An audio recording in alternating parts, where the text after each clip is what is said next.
Joining us for this edition of NTV On the Spot, I'm your host tonight, Herbert Ziwa, sitting in for Patrick Kamara. This week, we've had a number of serious events happening in the country, and one of them happened yesterday, where we saw President Yoweri Museveni and his counterpart from Rwanda, Paul Kagame, signing a memorandum of understanding to improve the relations between Uganda and Rwanda. This happened in Angola, in the capital, Rwanda. Still this week, on Monday, we saw the State Minister for Privatization and Investment, Irene Anite, coming out openly to allege that in the government she's serving in, there are mafias. Are there mafias in the NRM government? Whether they were uncomfortable going to Rwanda, definitely the answer would have been no. But now what we are witnessing are two leaders who drafted us into something that is bizarre. If you ask yourself, what was the lead cause to the closure of the border between Uganda and Rwanda? There is no genuineness. There was no truth around it. The first statement from the Rwandans was that they were working on the roads at the border crossing. The roads were complete, the borders were not open. Then the following rhetoric in their different retreats, mainly the Rwandans, the Rwandan president spoke a lot. One, he said that Rwandans were not safe in Uganda. Yes, it is true. We had seen a spate of Rwandans being rounded up and being charged in the military court-martial. They were alleging that many of them were detained in safe houses. Now, the question is as to whether there was truth in that. Two, whether they were brought to justice. Three, whether the claims that were brought against them were baseless and frivolous, and as to whether they were released. Okay, Honorable, hold it there. Honorable, Godbert Mushabi, is this misunderstanding between Uganda and Rwanda personal between President Yoweri Museveni and President Paul Kagame, or it's between the people of Uganda? Imagine 7 months, traders from Uganda could not cross over to Rwanda. Imagine you have a family that cuts across the border, Rwanda and Uganda, but you're not allowed to go and visit your relative. Is this personal to the two presidents? Actually, let me just start by personalizing this issue. That I have a relative who lives in Rwanda. My nephew has a Rwandan mother and lives in Rwanda. This nephew has actually missed 2 family functions because he was not allowed to cross over into Uganda. It is as basic as that. And I think as Muhammad says, this is really not a misunderstanding between Uganda and Rwanda, because the people of these 2 countries have nothing that is really a point of contention. So this is a misunderstanding between 2 leaders, President Museveni, President Kagame.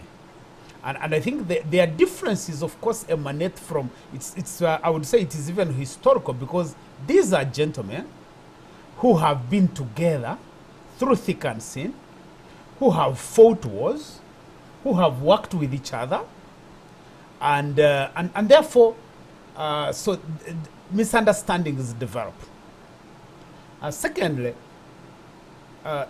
I think, as Muhammad said, which I think is a very important point, is that when this issue started, especially the Ugandan side said, no, for us we have no problems with Rwanda. In fact, we think that they are just behaving irrationally. Journalists will try to get out information. They are behaving irrationally. And so what we see in the communique is actually the core of the misunderstanding. Because I think that's like paragraph 1 or 2. Yeah, that's why I want to take you guys. Yeah. One of the key issues in this memorandum of understanding is to refrain from training, financing of forces destabilizing the 2 countries. To you, Honorable Muhammad Nsereko, is this an admission that really the 2 countries have been doing such? You see, as Shadow Minister for Security, I presented this matter in Parliament, and I asked, is there any conflict between these 2 countries? Now, for me, the biggest blame is on both leaders for being such dishonest to their countrymen, and to this exposes them. And women, countrymen and women. Yeah. And we have to be gender sensitive. This exposes them as leaders that by signing this very document shows you the level of dishonesty that they have towards all of us. If we knew it that it was Uganda's position, that if Uganda was under attack, come and tell us in Parliament. Yeah. Then we know how we respond and how we finance all that. The mere signature of that and acceptance of the first clause is an admission that there have been that there have been scenarios where both countries have been involved in undermining the security of the other. However, this is the basic notion that kills the entire East African Federation. Now, why are we in a community? When there is a lot of mistrust, there is a lot of interference from either side, so either party has admitted that they have been undermining the security of either nation. You've talked about the East African community. At first, when we had these misunderstandings, we saw the president of Kenya, Uhuru Kenyatta, coming over here. You also went to Rwanda. But we finally seen the agreement being signed in Rwanda. Does this mean that the two presidents do not respect their counterparts or trust them? For lack of better word, I think I can say there was lack of an honest broker. Now, in most cases, when we are seeing misunderstandings at international level, look at the surrounding community. The participants today are new presidents serving their first terms. And this is a very, very big mockery to the presidents that have served for so long. The ones that should have been the mature men on stage, the honest brokers, you're not even discussing your internal matters with your neighbors. You moved far away to SADC to be the honest broker. Why? Your neighbor in the north is running a different government, South Sudan. The ones in IGAD, let's look at IGAD. Let's look at IGAD. Ethiopia came in through bizarre circumstances. All right? South Sudan are going through peace negotiations. There was an attempted coup. Therefore, is there illegally, partly. In Kenya, yes, you can say yes, it's the biggest semblance of democracy.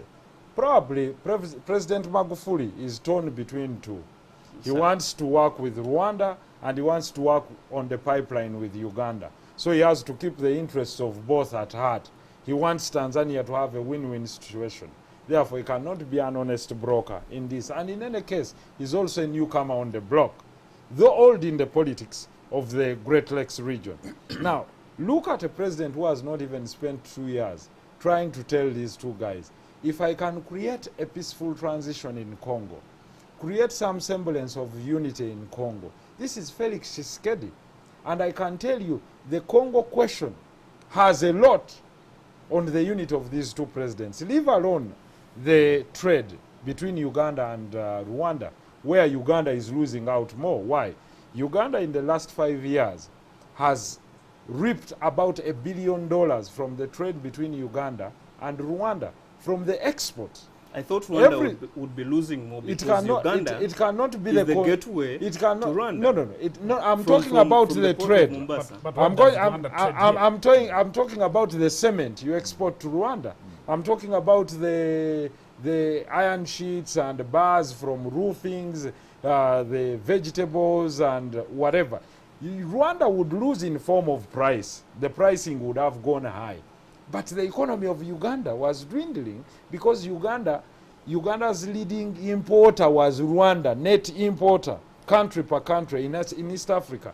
Uganda was exporting more to Rwanda than what Rwanda exports to Uganda. Actually, the net imports of Rwanda to Uganda in 5 years were only $53 million. Okay, hold it there. Therefore, as I conclude maybe, I would like to tell you that with the insecurity in South Sudan, all right, with the closure of the border to Rwanda, the Uganda-Rwandese border, Uganda was actually losing more Yes, Rwanda was losing, but it only changed the trade route. But you see, For our goods to go through I want to Tanzania. remind you what the Minister for Trade said, Amelia Chambade. She said Uganda has markets somewhere else. We cannot be losing by Rwanda closing its border. What do you make out of what did you expect her to tell you? That Uganda is losing? Definitely, if you are the Minister of Trade and you wanted to paint a picture, you know, it's like when you break up in a relationship, everyone wears a strong face. But deep down inside, there is something hurting both of you. Okay, good. Therefore, the issue here is she had to tell you that. But go to the real indices. The market indices will tell you something different. Roofings has not been selling. Cement has not been moving in any way. And anyway, the best thing is just go to Namirembe Road, where all these buses were coming in from. Jaguar, Volcano, to mention but a few. You can see how that place was dead within the last 6 months. Okay, good. By Museveni and Kagame going to Angola, what does it say to you with the East African community? Well, it says a number of things. One of them is basically the point that I've made time and again and said the East African community is a dysfunctional community. Mainly because it is built on the it's more of a gathering of East African leaders than an integration. Because remember that when you look at that communique, the substance of the communique is exactly more or less like a reproduction of what is written in the East African Community Treaty. It's also exactly the same language you'll find it in the protocols establishing the International Conference on the Great Lakes Region, ICGLR. So, in other words, when you see President Museveni, President Kagame going to Rwanda, the first point you see is that the East African community as a political configuration, as a regional integration, that has not developed the mechanisms that need to be able to address tensions within the countries within the region. Secondly, and related to that, is the fact that the East African community actually, a lot of the gas was sucked out of the community by the Burundi conflict. So the mere fact that the East African community had no capacity to mobilize the political capital and the security capital that is needed to intervene in the Burundi crisis, stabilize it, deal with the human rights abuses, and President Nkurunziza hanging on to power, basically means that the community itself is a dysfunctional entity that does not provide a mechanism for addressing all these issues. Because what we have now is you are bringing together all these countries. So you have quasi-democracies. I think Kenya fits that bill. But largely you have quasi-dictatorships. You know, countries that are actually, in real sense, they are dictatorships, but they pretend. They try to do more of the optics. The mere fact that you have elections every after 5 years, that's a democracy. But actually, you cannot have a regional integration that is built by bringing together a group of dictators from within the region. Okay. And thirdly, you have in Rwanda, you have to look at, first of all, you have, as I think I would agree with Muhammad, that the mere fact that these two gentlemen were able to sit together and talk, you know, when you are looking for a thin line, a gray of hope, that becomes hope. I don't think that they needed to have gone to Rwanda to speak from there. I think they could have. Talking about hope, yeah. This is not the first time Uganda and Rwanda have issues. Yes. We had them in 2001. We had them in the early 2000s. What is different this time round? No, Will this MOU hold water at the end of the day? there isn't much that is different. The hope is in the fact that these guys, the mere fact, you see, they were not talking. And I think if we are to be honest, the problem is between the two leaders. And now they are not talking. So, and the fact that they had dug in, the two of them had dug in, you really needed an exit strategy for them to be able, for each one of them to climb down and feel like they have not lost, their egos. And now that Lolenko and Tshisekedi and probably others behind the scenes have been able to bring them together, there is a breather that this could be a platform for them to start now talking with each other. So I don't think that given the historical relationship that they have with the Angola meeting, if they wanted to be honest and they wanted to act statesman-like, they would even now start talking by themselves because they are brothers. Of course, we have a president who probably looks at the other one as a muzukuru, but for intents and purposes, these are brothers. So I think that there is an opportunity now, and I think that I have argued time and again that ultimately it is President Museveni's call. Because President Museveni is the elder statesman in this region. He has been in power longer than anybody else. He is also has demonstrated and spoken more proactive about his Pan-African credentials. My view is that he's the one who needs to actually play the, play that statesman role and be able to even say, President Kagame, we are brothers. Our countries are connected in many different ways. We need to sort this out together. In fact, I don't think that President Museveni loses anything by almost acting and looking like a weaker party. Because you see, that's what he did in the beginning. Yeah? Uganda kept quiet. No, but that's when Kagame was speaking, Museveni was quiet. You see, I tell you, when someone is cornered, when someone is put on the wall, keeping quiet, I interpret it as meaning arrogance. That's not playing the weaker party. What President Museveni would have done, even when when Rwanda started giving all the funny reasons about closing the border, my view is that he should have reached out and say, brother, your young brother, let's sort this out. And in my view, that's leadership. That's not weakness. All right. When you have leaders that have egos, they always look at everything in terms of reaching out as more or less like you are looking like the weaker leader. But I call it leadership. Leadership means that you step out of your way and actually give the other person who is even in a weaker position, give them the feeling that they are strong enough, and therefore you create a platform for conversation. All right, let's take a short break, and then we'll be back shortly.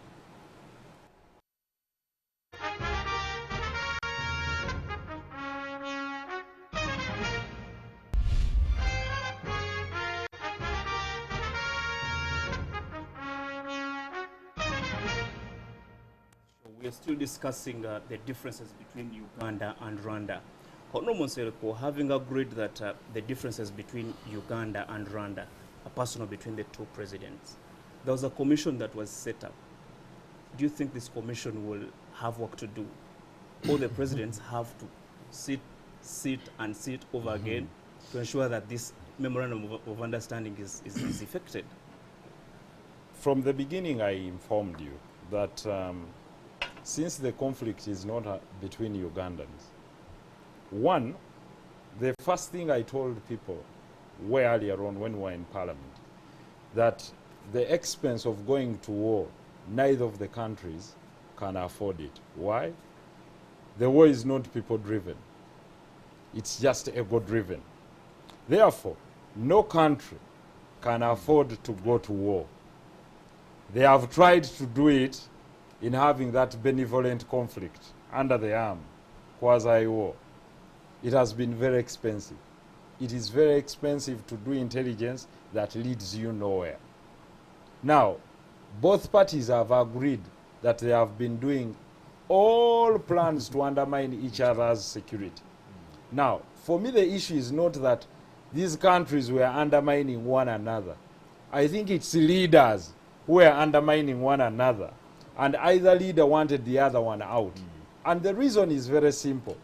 Both leaders are looking for long-term dominance in the region, because these are the only two countries, save for Burundi, in those that are in East Africa, let alone this youngest country of South Sudan, that are not practicing that real democracy as you're seeing it, enshrined in the principles of proper elections, transition, freedom of speech. But the mockery, like I've told you, they have gotten is that the newcomers on the scene have told them, look here, elder statesmen in the region, you should have acted this way.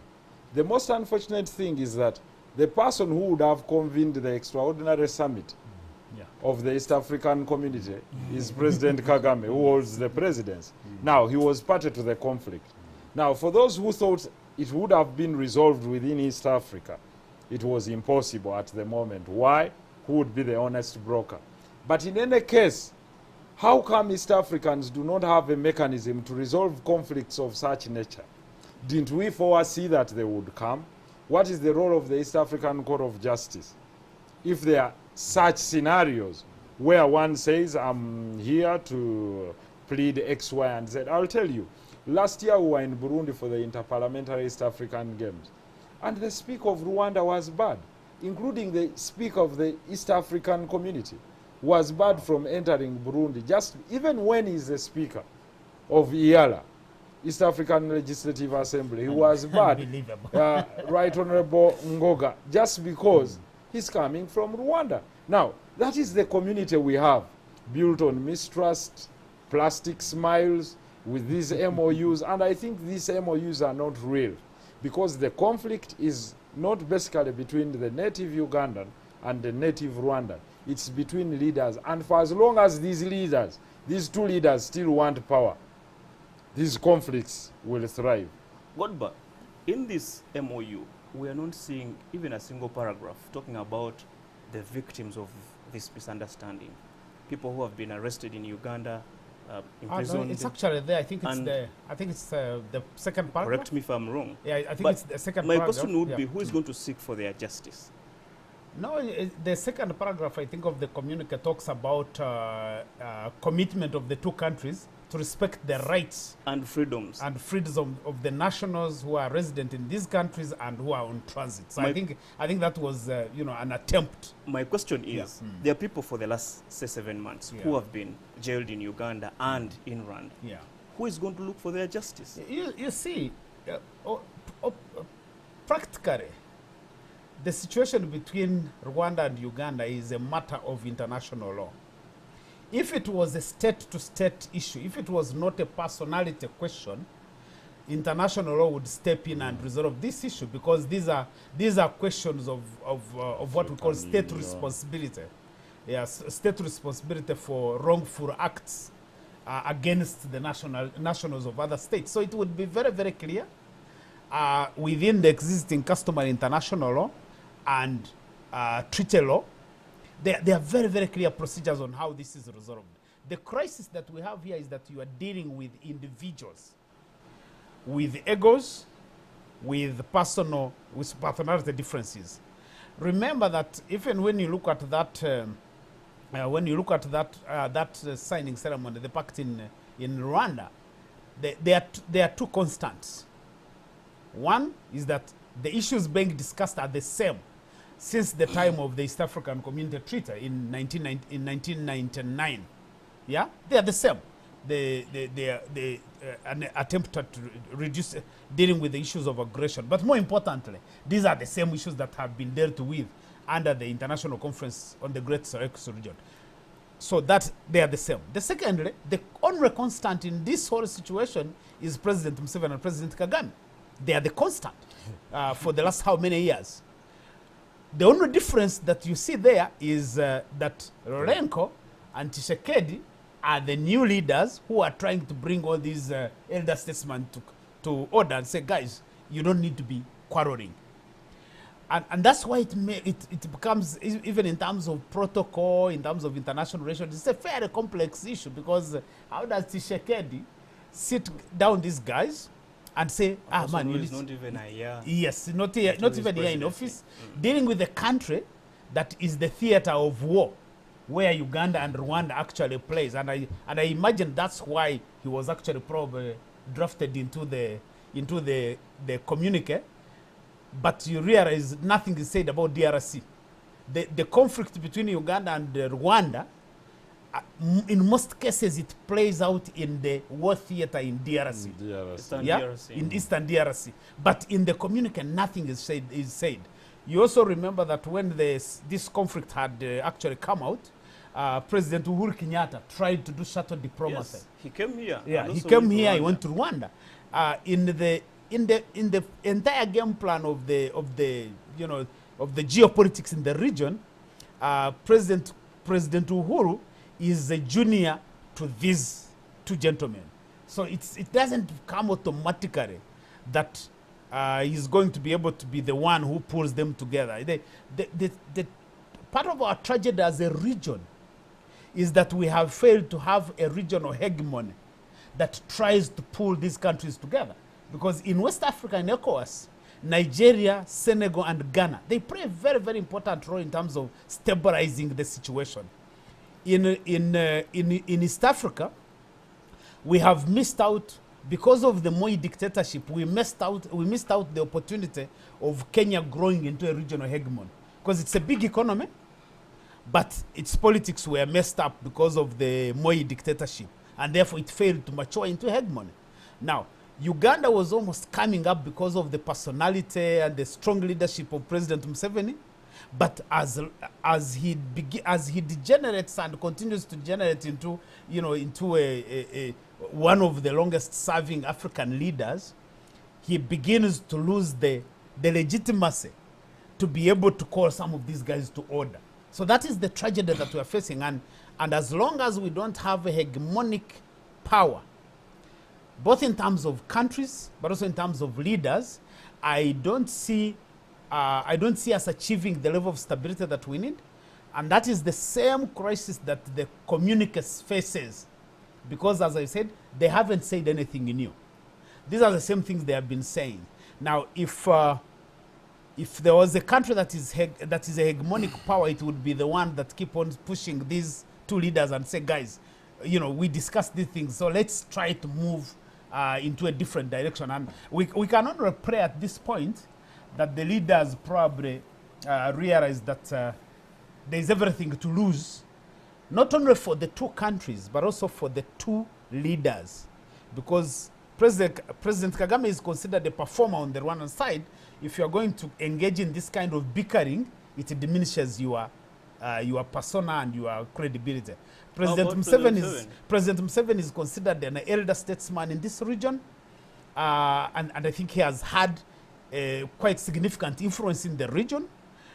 He's respected among his peers within the African Union, and I think that trying to resolve these conflicts, we need to appeal to that personal, that personal profile and credibility to say, Mr. President, when this situation happens, you are also a loser as an individual, and we can try to really build on that and see how do we encourage him to make sure that he actually moves in the positive direction. You seem to agree that for Uganda and Rwanda to be at peace, the two constants must first be put aside so that we can have peace between the two countries. Listen, I have no doubt when I'm speaking for that. By the way, even with their great contribution to East Africa, they are soon becoming a liability to the entire region. I can tell you that all countries that have had conflicts are now doing well because of assuring investments and investors from abroad that in these countries there is peaceful transition. I'll give you the example of the entire SADC. In South Africa, we have a new president in office. In Namibia, we have a new president in office. Even in Angola, we have a new president in office. Yeah. In Mozambique, we have a new president in office. And we had statesmen in these countries. Yeah. You had Nelson Mandela, he gave power, he transitioned to Thabo Mbeki in South Africa, it moved on to Zuma, and now it's with Cyril Ramaphosa. When you come to Namibia, it moved on from the old statesman Nujoma to another leader. When you go to Angola, Dos Santos has ceded power. When you go to Mozambique, Joaquim Chissano ceded power. And these are freedom fighters. Yes. When you move on to Zimbabwe, at the moment you have Mnangagwa. When you move to Zambia, power moved from the late President Sata. But in Zimbabwe, someone will tell you there's no difference between Mugabe and Mnangagwa. It's okay, but there is at least a semblance of transition. Exactly, and then there was a democratic election. And they are sure now with their new constitution that you can only run for 2 terms.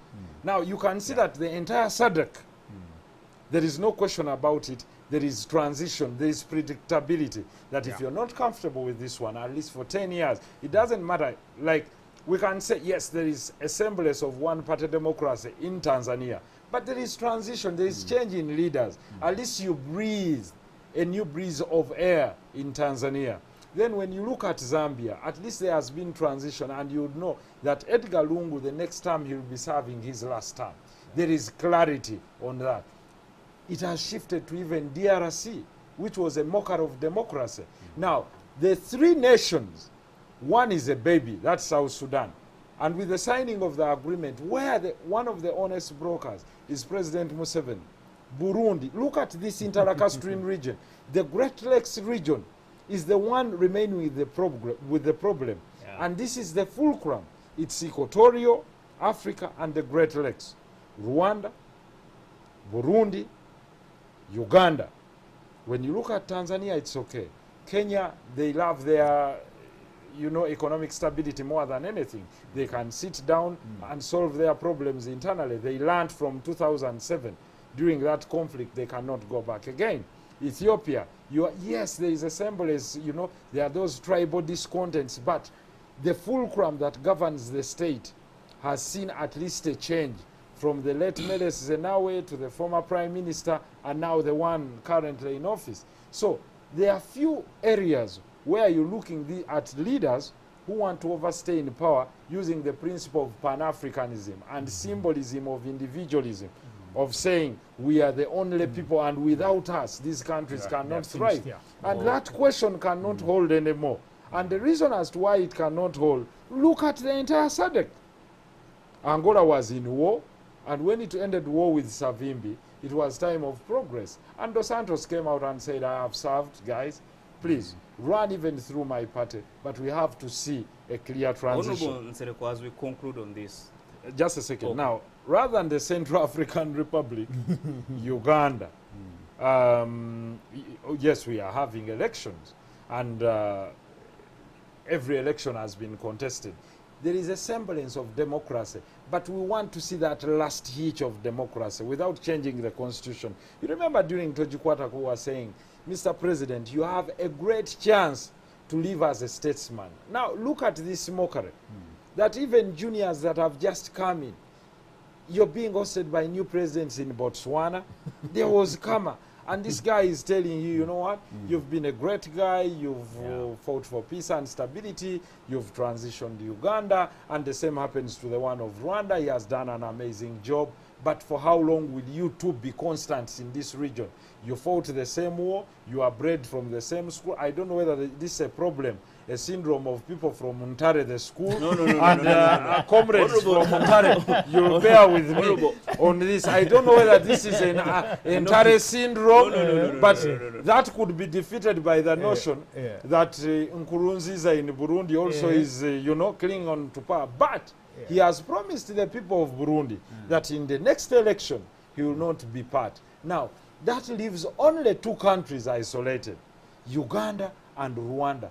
For how long will these 2 countries, led by 2 great men who came through war, resolve to say that, listen, let's step aside and give, whether, even if it's not a younger generation, preferably we would have wanted the younger generation, but we want a semblance of transition. Let me tell you, are you the first person to sit in that chair on NTV? No, I'm sitting in. Has this just a second. The man is a squatter. Has this program ended with it? Not. Was Patrick Kamara the first person to serve on NTV?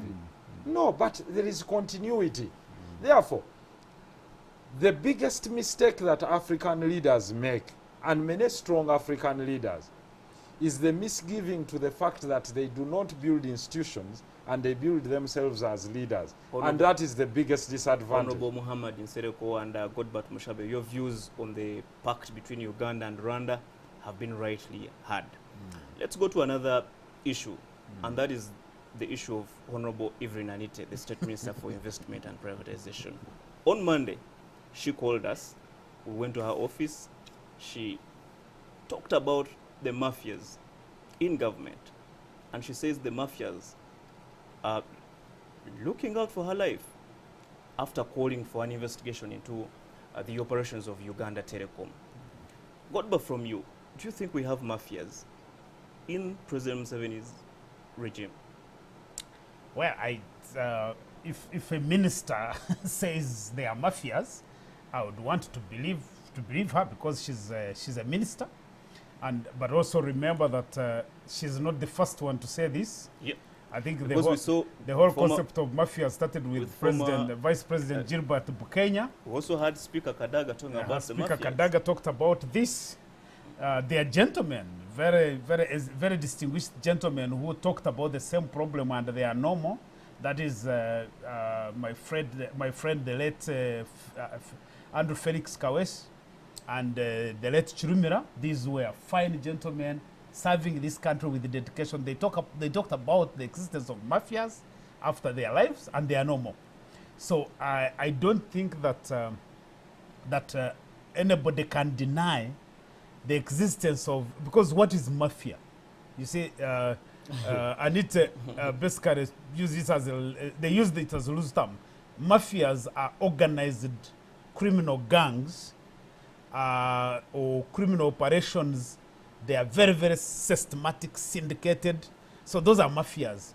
I guess the only thing that you can say with all these guys is that if they are mafias, they are actually groups of mafias within government. All of them operating in many different ways. Quite many of them are syndicates. They do deals. So if there's UTL, there are different mafia groups on all sides, trying to outcompete each other. I think that that's the question. If you remember, just one moment, if you remember the whole case of Mukono Katos Road, which the Serekos didn't resolve, I think that was a real mafia operation, where a project is organized, run, money is moved, and it disappears, and even the government says we don't know where the money went. So, Honorable Sereko, is this about who takes what? We cannot speak for Honorable Anita. Probably she has a reason as to why she said so. But you see, like Mr. Tumushaba has said, mafias, I think, is an over-amplified word in this society. Where they are run as cartels, they are not a joke. One, they are a group of criminal gangs, like you have said, who infiltrate government. Yeah. They determine who leads, and they become a liability both to government and to the people. Yeah. Now, in that context, if that's what she means, in the context of UTL, now the answer belongs to the president. Mr. President, one of your ministers has come out and said that in your government, there are some mafias. What I've heard the president admit is that there are some crooks and thugs and kawukumi. Yes. Whether kawukumi to the president meant that, I'm not saying that is what he meant, with due respect, then I don't know. But what I know, there are some gangs and criminals that want to frustrate the progress of a country, whether it's under the governance of the opposition or under the governance of the current government. They'll remain there. The issue is, how do we weed them out? When you fail to build strong institutions, then that's the vacuum you create. Yeah. You create a mafia-style society where people hit on the loopholes and start running their own governments. I'll give you an example. I'll agree, if there are criminal gangs, you've seen criminal gangs running around in the city. One gentleman called me and he said, Honorable Muhammad, listen, a guy came and plucked off my 2 number plates. He didn't steal anything from my compound. And he called me on a mobile phone. And he told me, if you do not bring 150,000 for each number plate, I want to return them. Wow. So remember, the cost of replacement is about, you have to report to police and this is how they play. And then before you know, he says, send this money on this mobile number and we'll return them. The guy sent half, they returned the one one, and they told him, send the other. And then they returned the second. So the gentleman went to police. Yeah.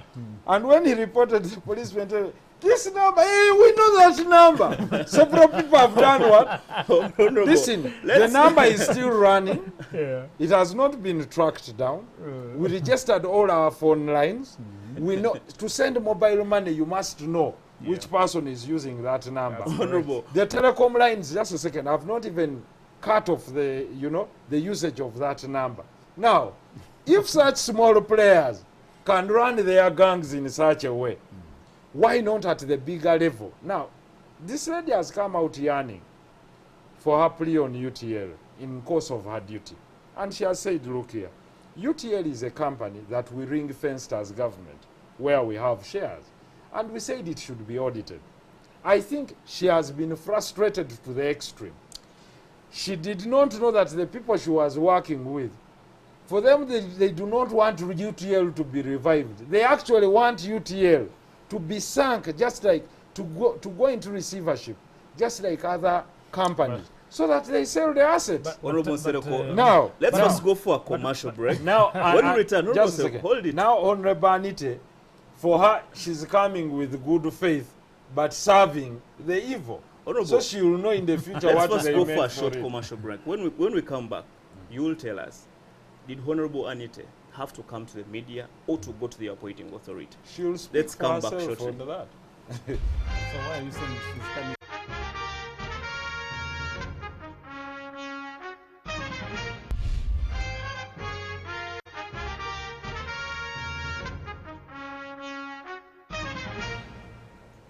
Thank you very much for joining us once again. Godba, we're still discussing that issue of Honorable Evelyn Anite.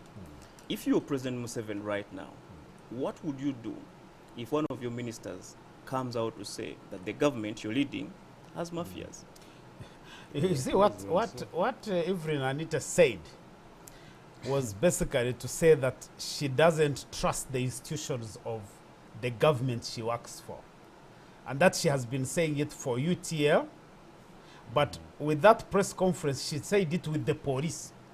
Because if she has, you have issues like she was raiding, the right place is one, report to police. The second one is report to the president, because that's she's a minister, yeah. And so if you are President Museveni, I can tell you, you cannot be a minister in my government and you go and organize a press conference and say government is full of mafia, unless I have authorized you. So I would want to assume that probably the president authorized her to go and say what she said. But if you did that, the filing letter would be probably out before you complete the press conference. Because the level of indiscipline and the shabbiness with which these guys look government run is just unacceptable.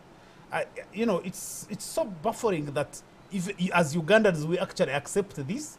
I'm even thinking that we must find a way, even for the media, you need to be able to help us, to be able to stop us discussing all these people. Because we spend airtime discussing Anite, we discuss Tumwine, we discuss so and so. You know, when do we get the time to discuss the core issues that affect this country? The children who are not going to school, the mothers who are dying in our health centers and they can't get the basic provisions for, delivery kits. There's so many things that you can talk about. So we spend all our time discussing all these individuals. You see, goodbye, if you don't sort out the politics of the country, Yeah. that means you won't sort out other sectors. Let it be health, let it be education. You will not sort it No, out. You first have to settle the politics of the country. I totally agree with you. I think So my this is point. politics at play. No, my point is that we are all getting petty by discussing these individuals. We are all getting petty, and that does not solve the politics. Because how does discussing Evelyn Anite and her press conference, how does that help us solve the dysfunctionality of the police force? Because the main reason that Evelyn goes to the police force, but she believes that that is not enough to protect her from the mafia, is that she doesn't have confidence in the police. But she's running government. Because if Ivrin Anita was honest herself, and all these other guys, by the way, because this is not just about Ivrin, if they were honest to themselves, you have the kind of crisis that has gone on with UTL and the discourse that has gone on. Ivrin would have resigned. And, you know, I don't want, as Godba, I would not want to serve in a government where I say UTL assets are being stripped off. I am the Minister of State for Investment. I am the line minister for this entity, and I raise this issue, bring it to cabinet. Nobody listened. If anything, I am fault, and I am still there. I say I'm running government. I don't really understand what's wrong with these people. All right. Yeah. Honorable Sereko, if you are an investor and the State Minister for Investment comes out to say the country she wants investors to come in and the government is being run by mafias, would you risk your money here? First of all, definitely no. But second of all, the lack of patriotic talk, probably Honorable Anita learned from General Museveni. I remember President Museveni going to Rwanda and saying, I don't know what happens, but in my country I think I'm running the nation with thieves. Yeah. Therefore, if the president sacks Anita, then there is a problem, because the very same president taught Anita how to speak like so. When he went to Rwanda and he said, my country, Uganda, I'm very shocked. I think he donated some money for a school. He said, I'm running the country with thieves. When he was talking about police at one of the occasions, I think in 2017, 2018, in Mitiana. He said, in the police there is Kawukumi. Actually, that was at the vigil of the thugs. Late Kawesa. They had recruited some hooligans. Before that, he said that in Luwero, in Mitiana, during the Women's Day celebrations. Yeah. Now, if the chief executive office of the company, let's say it was NTV, goes to the media and says, I'm running NTV with thieves, would you feel comfortable to bring your adverts here? Therefore, the resignation statement started from His Excellency the President himself. And that's why we came to Parliament and said, after all you've admitted that you've not trained enough manpower within 33 years to help you govern, that is a failure of itself. Now, the Honorable Anita used totally wrong forum to address her issue. That was my question to you. She should have gone to cabinet and told them, I've tried X, Y, and Z, and I feel I'm frustrated. Maybe now, she was frustrated within cabinet. As young leaders, she should have gone to caucus, to their caucus, and further stated but the caucus, their issues. But you are meeting the same I'm trying to tell you, because there are some people in parliament, because caucus is joint between cabinet and then members of parliament, but you see, and same members they from will the tell party. you that SEC took a decision, and most of the SEC members, you will find them as cabinet ministers. I'm trying to give you channels she should have used if I were her advisor. Then if all those had failed, you resign, like what Bart said, to say, I can no longer run this docket. Like which minister has resigned before? Let me tell you, You don't Honorable have to wait, Betty you don't have Bigombe to wait has for anybody to resigned. resign, yeah. Honorable Tom Butime has turned down an appointment. Yeah. You don't also have to wait for anybody else to resign. You can be the first. Absolutely, yeah. You've seen in the UK when someone feels they cannot push harder, they have been pushed to the limit. Theresa May says, I think I cannot, for the good of this country, I cannot. Because we remember she has done something good for UTL. I remember when she said, in order to be patriotic, let's start with all government institutions giving business to UTL so that we can get it afloat. But you see, one single statement can water down all your achievements. Now, people should have advised her that first, put it in writing to your appointing authority that I cannot go on with this. We've seen Musisi tender in her resignation, probably due to frustration. Now, if these people are not handled well, that is what happens. But for me, the first principle is the governance issue. If Anita had joined hands with us to address the governance issue, during Tojikwatako, these things would have been sorted. But I remember Of you course, covered both of our press conferences. When I came up and told them, we shall do everything possible to stop you from the amendment of Article 102B. And my sister came up with a counter press conference in the afternoon to say that I'm responding to Serekan team and telling you that if you think you'll frustrate us, for us we have the Maje. Yeah.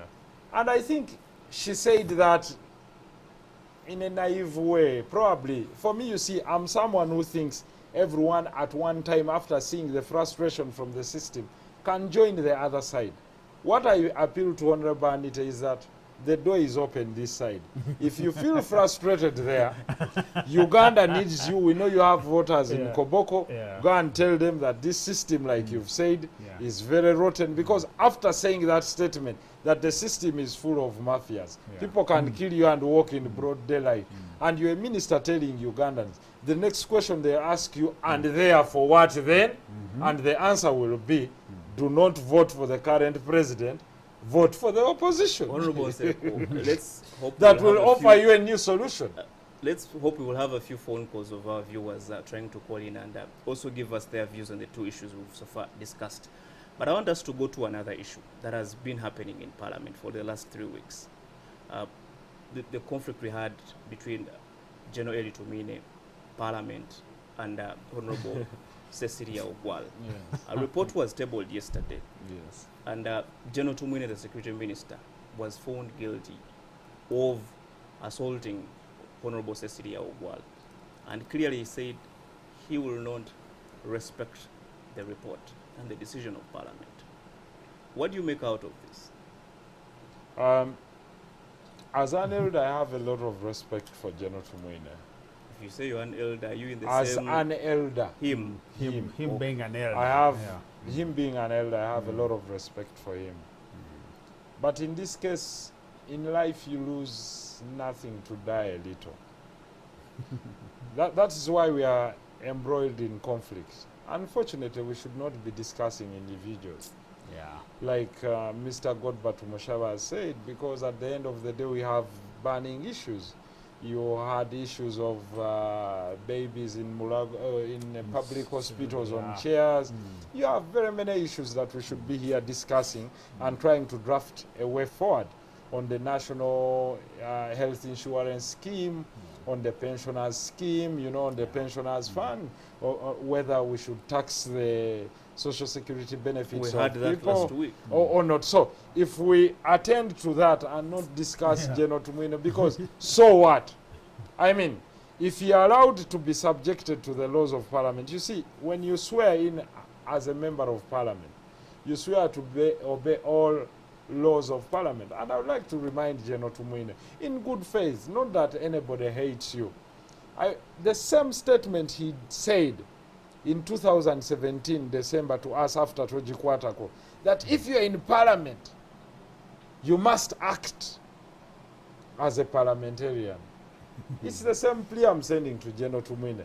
The same Parliament that suspended us, and you concurred with it, is the same Parliament that has found you guilty. Just humble yourself, come and say, I'm sorry, and you lose nothing. And then we continue, because as a legislator, you're there representing members of the UPDF. And the UPDF is thought to be the department that sends the most discipline. And you're the Minister of Security, and you're an elder in society. We accepted during then, when we were suspended and brutally hit by members from the UPDF who are sent into Parliament, which is a treasonous act. But when you came out on TV, I remember himself, he said, those are indisciplined people. They swore to obey rules in Parliament. We follow rules of procedure. Therefore, Honorable Tumine, what is good for the goose is good for the gander. The same rules we are subjected to are the same rules you're being subjected to. Just come and humble yourself. This is the democracy you said you fought for. But indeed, we've enjoyed it. You're in Parliament. So let me ask you a question. If General Tumine was a football player and they told him you will play for 90 minutes, would he say that just because we fought for Uganda, we have to play for 120 minutes? It's the rules of the game. Ogodba, Honorable Tumwine has insisted that there are many lies that are being told in Parliament.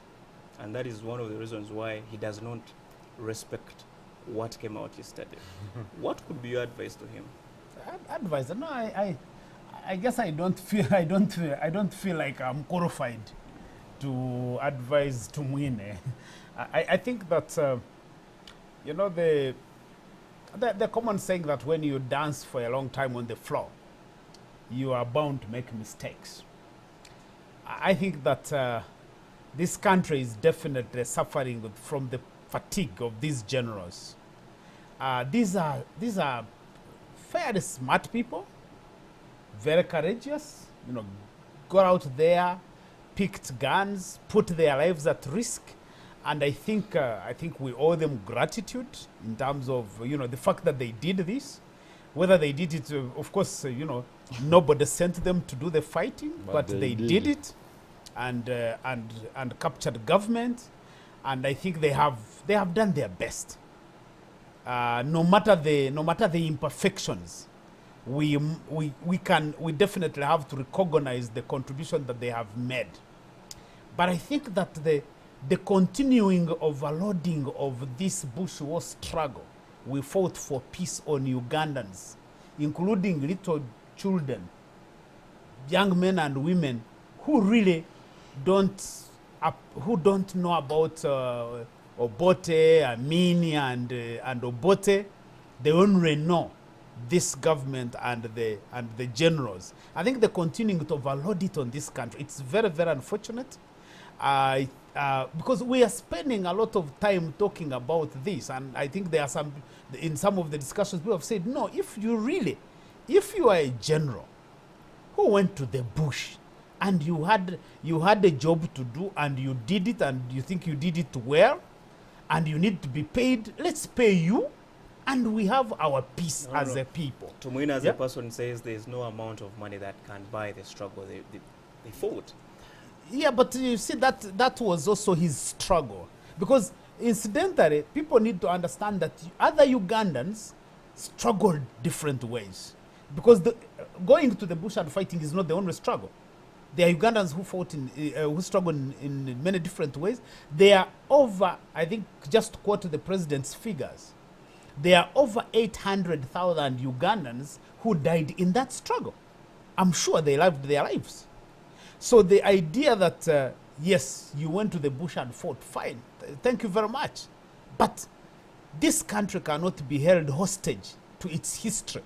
We are failing to make progress and move to the future because we are trapped by our history. Even then, everybody tells you and say, oh, if there is change from NRM to someone else, from 7 to someone else, this country is going to go into trouble. I've never... Societies that have failed to progress, they get trapped in the future. They get trapped in the past. They fear the future. They use the past to explain why they should not move.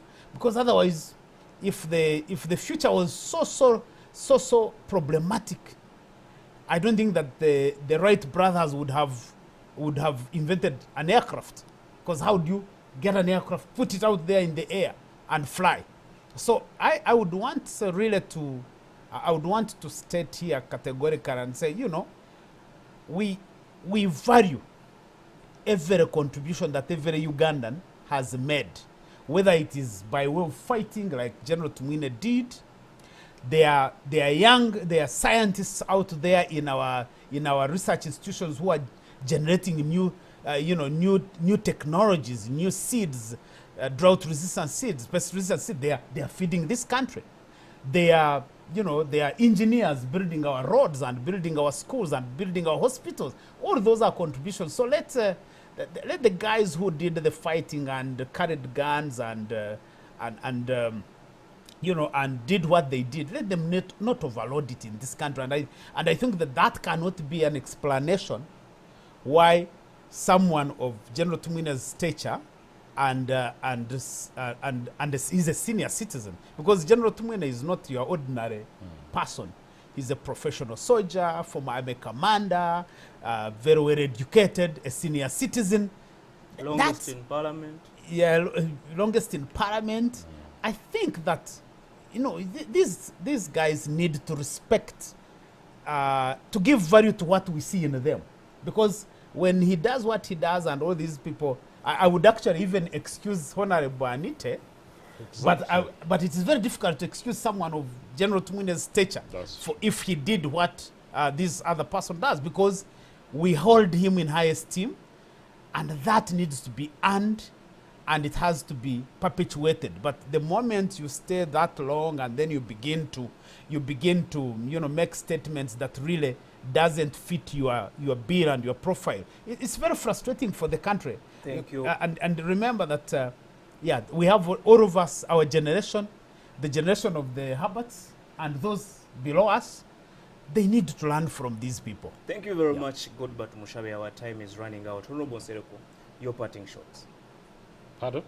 Your closing remarks. Well,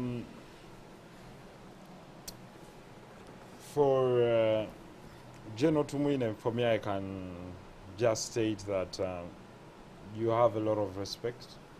You're in parliament because you represent a constituency of the armed forces, which is a big constituency, and it's known for the discipline that it has.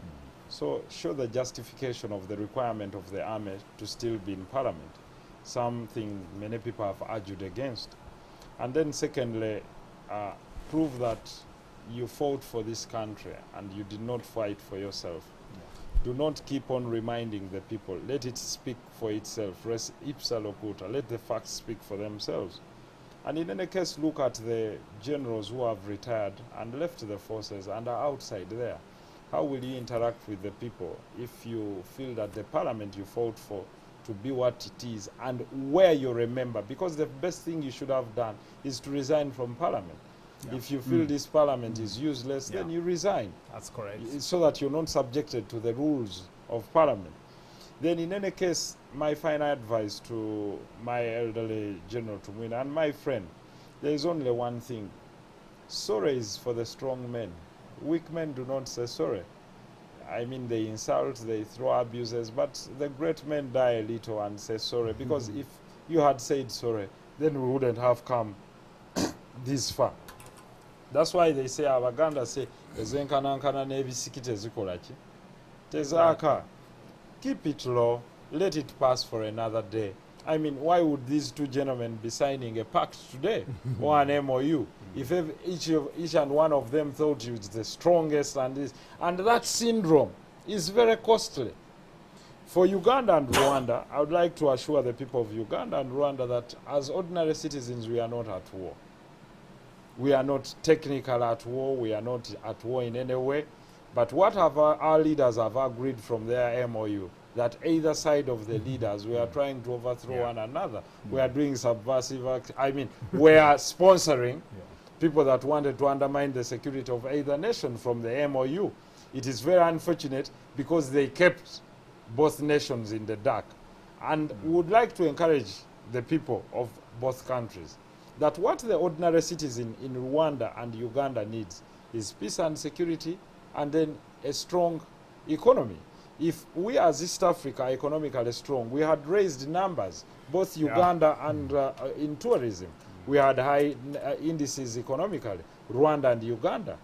I thought we should reach a stage where we sell a single gorilla permit and we share revenue, not where we are conflicting for who should be the strongest in the region. Now, that is costly and less effective in form of development for the ordinary citizen. I would like to encourage our people that let that bad blood at least try to calm down with the signing of this pact. I would like to encourage the leaders that also you two leaders try as much as possible to move towards transitioning and leaving power, because the biggest problem in this region, not that they have not performed, and respectfully, President Museveni has performed wonders in the fight against HIV, the refugee issue, peace and security in the region. but you're not the only person who can serve this nation. Equally, President Kagame has done a lot. You can see the beauty of Rwanda, the peace and security in Rwanda, attraction of investment, but you're not the only one that can govern Rwanda. I'm not saying that I speak for the people of Rwanda, but now we are speaking as East Africa. As East Africa, yeah. You're great guys. You're two great guys, President Museveni and President Kagame. When is that time that we shall see these two elder statesmen running and being advisors in the African Union? You've done a lot in technology. You've done a lot in the Museveni has done a lot in the discovery of oil, in peace and security, and that's why we had come out categorically in Uganda. Let me speak for Uganda to say that, look here, President Museveni, do not go beyond this term, because anything beyond this, this will be the point of political satire, and you will be spoiling your legacy, or you leave no legacy. Godba, your closing remarks. Not really. My closing remarks would still be on this President Museveni, President Kagame, MOU. Yeah. I think that they owe it to themselves and to the region to be the leaders, to lead, to be the statesmen. I think that I would really want to implore them from Rwanda to be able to, engage in confidence-building measures. I think it would be great if President Kagame basically allowed the free flow of traffic along the common border in terms of human beings and traffic. I think President Museveni has an obligation as an elder statesman to be able to find some confidence-building measures that he can undertake. Because you see, these memorandums of understandings are mere expressions of intent, that if you don't immediately engage in confidence-building measures, and which are not indicated in the MOU, you easily can keep that on paper and you are not able to make progress. And essentially the committee that was put in place, I think that that committee has a problem, because ministers of foreign affairs, heads of security organizations, because these are the same people that ordinarily would have ensured that this situation does not escalate. But they are the people who have then been saying, okay, try to resolve this problem. I think that the sponsors of this interaction needed to have found more than the traditional institutions and traditional mandates. So I would really want to, and I guess as a country, as a region, probably we could also appeal to the East African community that even in its dysfunctional state, that it should be one way of looking for what are those confidence-building measures that can be put in place to enable this process, this interaction that has been initiated in Rwanda to be able to continue. And I think that for me is a gift that President Kagame and President Museveni can give to this region, making this understanding work beyond the mere photo opportunity in Rwanda. Thank you very much, Godiba Tumushabe, political analyst, and Honorable Muhammad Nsereko, Member of Parliament for Kampala Central, for joining us. And for our viewers, thank you very much for watching us wherever you've been watching from. Good night.